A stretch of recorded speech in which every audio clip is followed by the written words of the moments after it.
Corona की तीसरी लहर के खतरे से निपटने के लिए स्वास्थ्य सुरक्षा प्रणाली को मजबूत करने में अपनी कार्य योजना को अंजाम देते हुए विधायक दिलीप सिंह गुर्जर ने विधानसभा क्षेत्र के प्रत्येक गांव एवं शहरी वार्डों में 2-2 सिलेंडर विधायक निधि से उपलब्ध कराने हेतु 400 ऑक्सीजन सिलेंडर उपलब्ध कराने हेतु 35 लाख रुपए की राशि स्वीकृत प्रदान की। श्री गुर्जर ने बताया कि वर्तमान कोरोना लहर में ऑक्सीजन की कमी को लेकर जनता को काफी परेशानियों का सामना करना पड़ा था। ऑक्सीजन समय पर नहीं मिल पाने के कारण कई लोग गंभीर रूप से बीमार हो गए तथा कई लोगों की मृत्यु हो गई। ग्रामीण क्षेत्र में ऑक्सीजन नहीं होने के कारण कई मरीजों को गंभीर स्थिति का सामना करना पड़ा।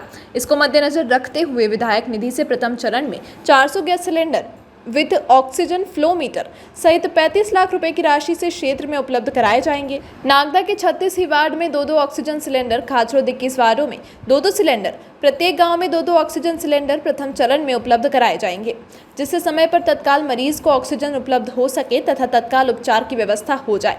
विधायक गुर्जर ने बताया कि ऑक्सीजन बेड के बाद यदि मरीज गंभीर हो जाता है तो उसे वेंटिलेटर आईसीयू बेड की आवश्यकता होती है, जो नागदा भीमा कोविड सेंटर व शासकीय चिकित्सालय खाचरोद में नहीं है, जिसके कारण गंभीर मरीजों को अन्य स्थानों पर पहुंचना पड़ता था।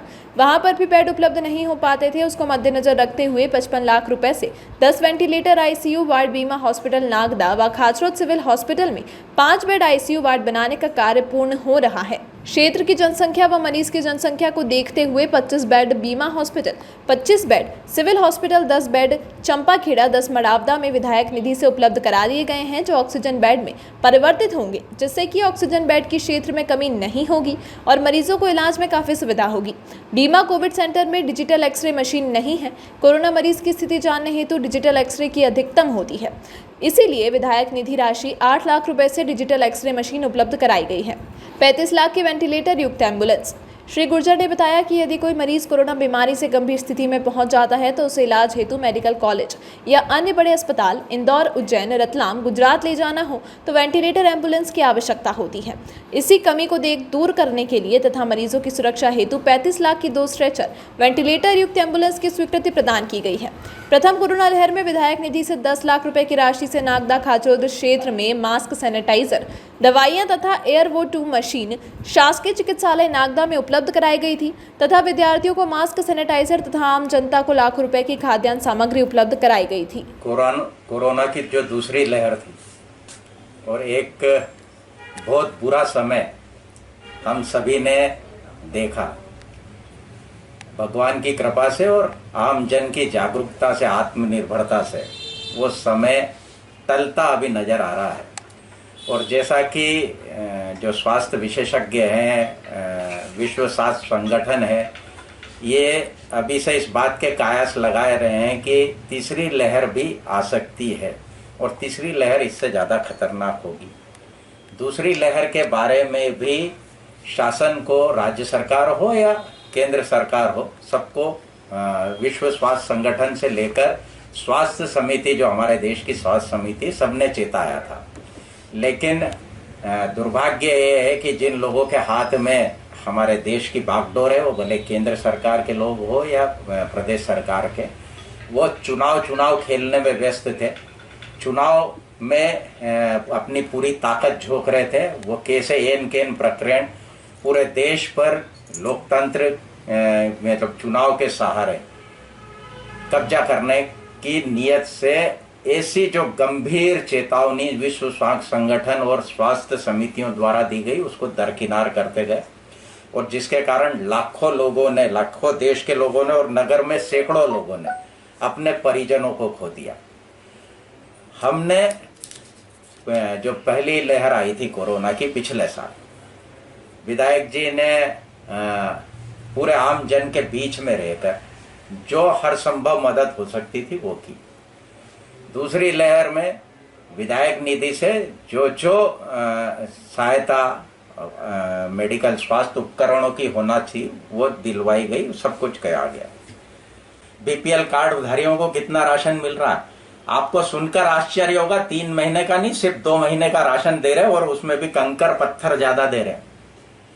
नगर पालिका के जो बिल जमा हो रहे हो उसमें आप पेनाल्टी वसूल रहे हो। विद्युत मंडल के बिल जो जमा हो रहे हो उसमें पेनाल्टियां वसूल रहे हो आप। सत्ता पक्ष का यह दायित्व होता है कि इन बातों से आम जनता को राहत दिलाए।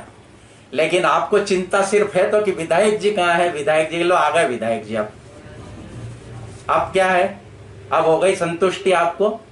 अब वो नगर पालिका की जो पेनाल्टी लग रही है वो कम करवा दो, विद्युत मंडल की जो पेनाल्टी लग रही है वो कम करवा दो, गरीब लोगों को पूरा अनाज दिलवा दो, तो मानेंगे कि भारतीय जनता पार्टी के नेता नोटंकी नहीं कर रहे।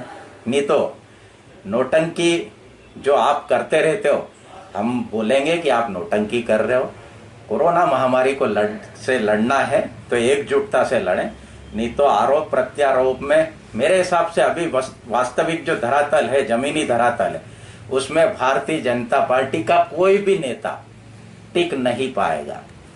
कोरोना की तीसरी लहर के खतरे को मद्देनजर रखते हुए सुरक्षा प्रणाली को मजबूत बनाने के लिए हम विधायक निधि से 400 gas cylinder with oxygen kilometre सहित उपलब्ध कराएंगे, जो 35 लाख रुपए की राशि इसे तो हमने स्वीकृत करी है।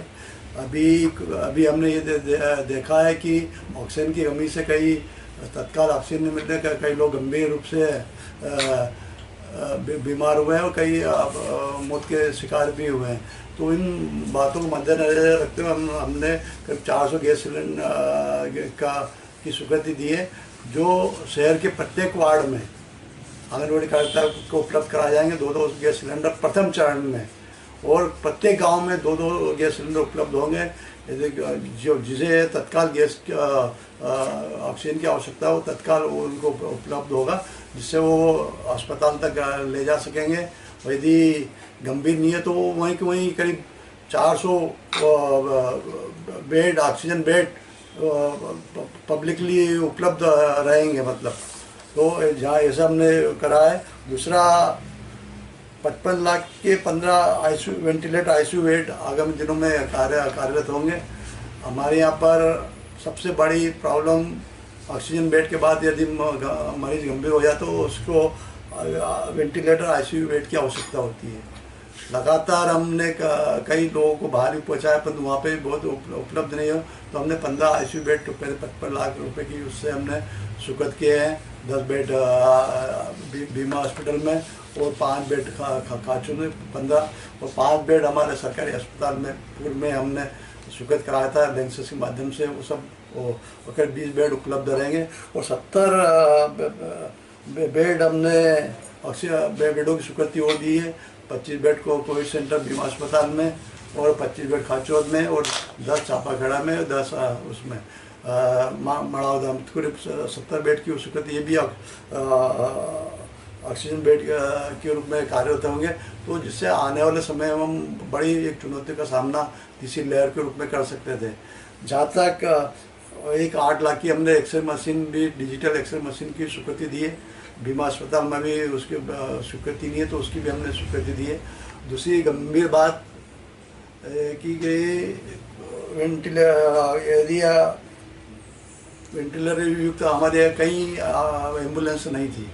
यदि हमें कोई गंभीर मरीज को हमें मेडिकल कॉलेज या इंदौर उज्जैन पहुंचाना तो हम पहुंचा नहीं पाते थे, इसलिए 35 लाख की स्वीकृति उसकी भी हमने दी है।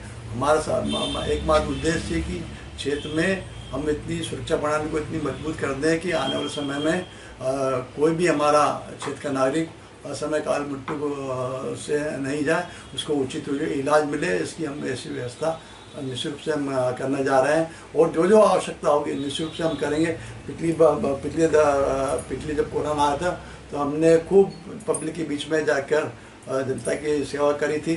10 लाख रुपए उस समय भी हमने खर्च करे थे। ऑक्सीजन किलोमीटर उसकी हमने सैनिटाइज दवाइयाँ, एयर फ्लो मशीन आदि शासकीय चिकित्सालय में उपलब्ध कराई थी।